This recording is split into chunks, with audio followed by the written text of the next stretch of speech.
Hi everyone, it's Fitz with your Power Talk Monday press conference style.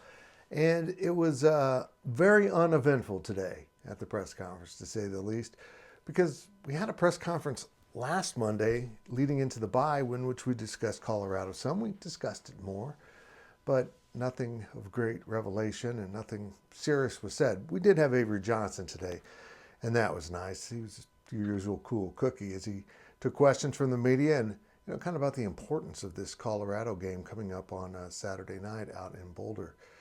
First, let me just say it's going to be fun to go back to Boulder. It was always one of my favorite trips. Fans get a little nasty at times, but the scenery and just the vibe out there fits me pretty well. And to have them back in the conference, an easy road trip where you just end up in the mountains and enjoy a weekend is pretty wonderful. And it's not going to be too cold, I don't believe, up in the mountains this weekend. So I am fired up to be back in Boulder, and it will be good to see those sights once again. I'm sure Boulder's changed a lot, but we'll find out.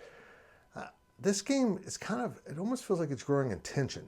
And I did a creator's show on Monday morning. It was great. And David Talks Buffs. Go follow his channel.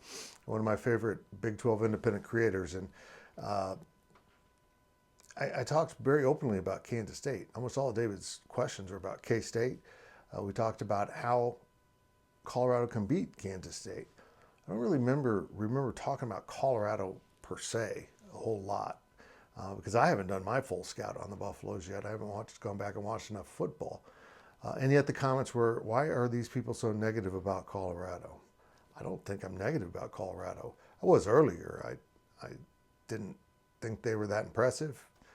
I thought they were in big trouble. And you know what? The UCF game really showed a new side of the Colorado Buffaloes.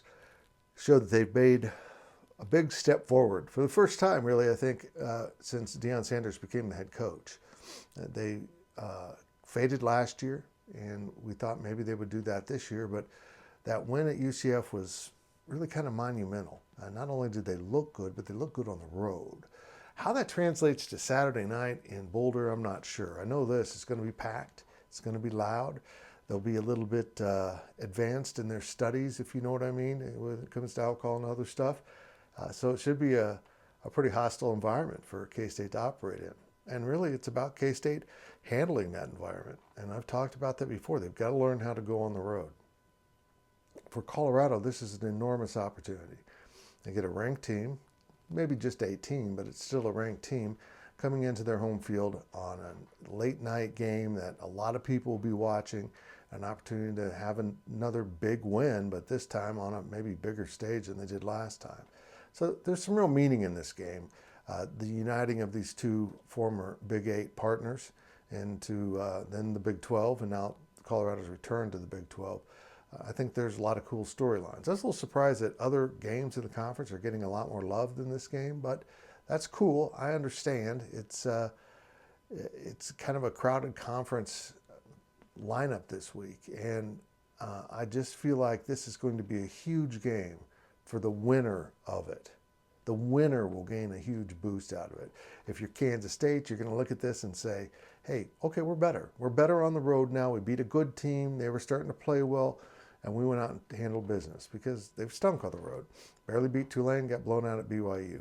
And if you're Colorado, it's like, okay, we're getting into the middle of the season last year, right when we were experiencing problems. And, last year we were experiencing problems, and now we are growing. We're getting better, and that's a lot of progress. So the winner's going to get a boost. The loser will have to deal with the consequences, but I'm looking forward to it. It's going to be kicking off, at 9:15 on Saturday night here in Central Time out in Boulder. It should be acceptable weather and time for some football. The week off was great, but boy, let's get going with another Big 12 football game, K-State, Colorado, Saturday night.